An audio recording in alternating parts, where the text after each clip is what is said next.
नमस्कार, मैं हूं उपेंद्र यादव। आज की सबसे बड़ी और सनसनीखेज खबर उत्तर प्रदेश के शामली जिले से आई है, जहां एक सरकारी डॉक्टर ने पुलिस पर गंभीर आरोप लगाए हैं। आरोप ये है कि फर्जी एनकाउंटर को असली दिखाने के लिए डॉक्टर पर पोस्टमार्टम रिपोर्ट में हेराफेरी का दबाव बनाया जाता है। जी हां, शामली के सामुदायिक स्वास्थ्य केंद्र सीएचसी के मुख्य चिकित्सा अधीक्षक डॉक्टर दीपक चौधरी ने पुलिस पर ऐसा आरोप लगाया जिसने पूरे प्रशासनिक तंत्र को हिलाकर रख दिया है। डॉक्टर चौधरी का कहना है कि पुलिस 20 गोलियों से छलनी 100 लाती है और हमसे रिपोर्ट में एक गोली लगने का जिक्र करने को कहती है।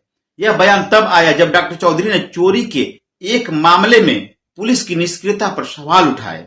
लेकिन बात यही नहीं रुकती। उन्होंने यह भी बताया कि कई बार शव पर गोलियों के घाव के आसपास कालापन दिखाई देता है, जो यह साफ दर्शाता है कि फायरिंग बहुत नजदीक से की गई थी। टाइम्स ऑफ इंडिया की रिपोर्ट के अनुसार उत्तर प्रदेश में साल 2017 से अब तक 15,726 एनकाउंटर दर्ज हुए हैं। इनमें से 256 लोग मारे गए हैं और 10,324 लोग घायल हुए। सबसे ज्यादा एनकाउंटर मेरठ जोन में हुआ है, जहां 4,453 मुठभेड़ दर्ज है। 85 अपराधी मारे गए हैं और 3,131 घायल हुए। शामली भी इसी जोन का हिस्सा है, यानी कि आंकड़ों के हिसाब से मेरठ जोन एनकाउंटर कैपिटल बन चुका है। लेकिन अब जब उसी जोन के रिपोर्ट के डॉक्टर ने पुलिस पर रिपोर्ट बदलने का आरोप लगाया है, तो सवाल उठता है, क्या इन मुठभेड़ों के पीछे कोई सच छिपा है? अब पुलिस की सफाई। शामली के पुलिस अधीक्षक एनपी सिंह ने डॉक्टर के आरोपों को पूरी तरह निराधार बताया है। एसपी का कहना है कि हर एनकाउंटर सुप्रीम कोर्ट के निर्देशों के अनुसार किया जाता है। पोस्टमार्टम डॉक्टर के पैनल द्वारा वीडियोग्राफी के साथ किया जाता है। किसी पर कोई दबाव नहीं डाला जाता। उन्होंने यहां तक कहा कि डॉक्टर दीपक चौधरी कभी भी पोस्टमार्टम पैनल का हिस्सा नहीं रहे, क्योंकि वे सीएचसी में तैनात हैं, जिला अस्पताल में नहीं। दरअसल ये बयान डॉक्टर चौधरी ने तब दिया जब स्वास्थ्य कर्मी कोतवाली थाने के बाहर धरने पर बैठे थे। विरोध का मुद्दा था डॉक्टर चौधरी के सरकारी आवास में 5 लाख रुपए की चोरी 21 अक्टूबर को हुई थी। डॉक्टर का कहना है कि वे त्योहार मनाने घर गए थे और लौटे तो देखा कि खिड़की की ग्रिल टूटी हुई है और कैश व सरकारी दस्तावेज गायब हैं।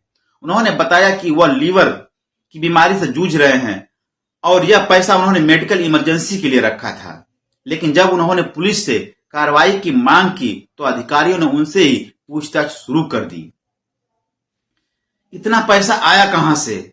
यानी अपराधी छूट गए और सवाल उठने लगे खुद पीड़ित पर।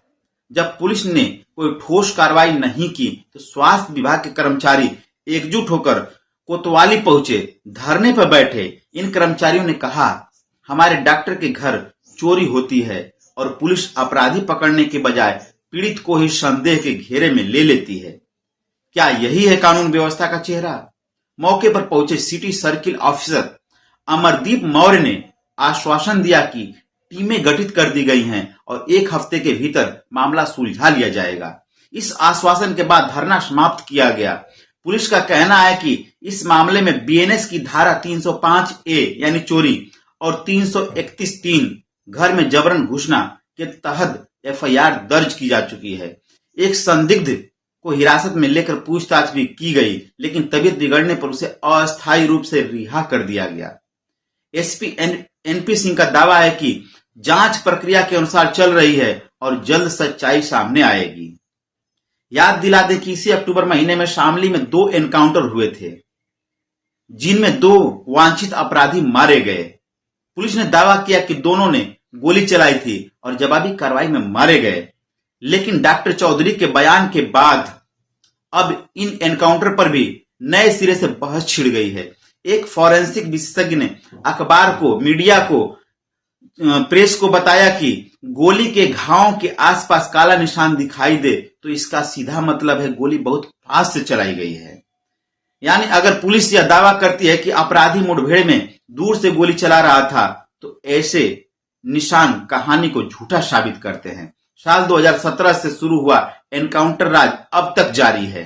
पिछले 8 सालों में कुल 15,726 मुठभेड़ दर्ज किए गए, 256 मौतें और 10,324 घायल, यानी औसतन हर महीने 160 से ज्यादा एनकाउंटर। यह आंकड़ा किसी भी राज्य के लिए असाधारण है।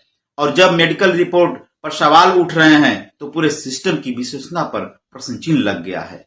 डॉक्टर चौधरी कहते हैं, मैं लीवर की बीमारी से जूझ रहा हूं, ट्रांसप्लांट की तैयारी चल रही है, मैंने जो पैसे रखे थे इलाज के लिए थे, लेकिन अब पुलिस मुझसे ही पूछताछ कर रही है जैसे अपराधी मैं ही हूं। उनका कहना है कि वे अपनी सुरक्षा को लेकर चिंतित हैं, क्योंकि उन्होंने पुलिस तंत्र के खिलाफ आवाज उठाई है। अब यह मामला सिर्फ एक डॉक्टर बनाम पुलिस का नहीं रह गया है, ये मामला सिस्टम की सच्चाई और न्याय की पारदर्शिता का बनता जा रहा है। क्या एक डॉक्टर यूं ही इतना बड़ा आरोप लगा सकता है? क्या पुलिस हर बार सही होती है, या फिर कानून के नाम पर कहीं न कहीं गोली से पहले कलम चल रही है? पुलिस का कहना है कि हर मुठभेड़ की वीडियोग्राफी होती है, पर आम जनता ने अब तक कितनी वीडियोग्राफी देखी आप बता सकते हैं? पोस्टमार्टम रिपोर्ट कितनी बार सार्वजनिक हुई आप जान सकते हैं? और अगर सब कुछ नियम के मुताबिक है तो डॉक्टर पर कार्रवाई की बजाय जांच क्यों नहीं हो रही? शामली का यह मामला एक बार फिर दिखता है कि पुलिस और डॉक्टर, जो समाज के दो सबसे अहम सेवाएं हैं, अब एक दूसरे पर भरोसा खो चुके हैं। जहां डॉक्टर इंसाफ की मांग कर रहा है, वहीं पुलिस अपनी छवि बचाने में जुटी हुई है। लेकिन जनता ये जानना चाहती है कि सच कौन बोल रहा है और कौन झूठ छुपा रहा है।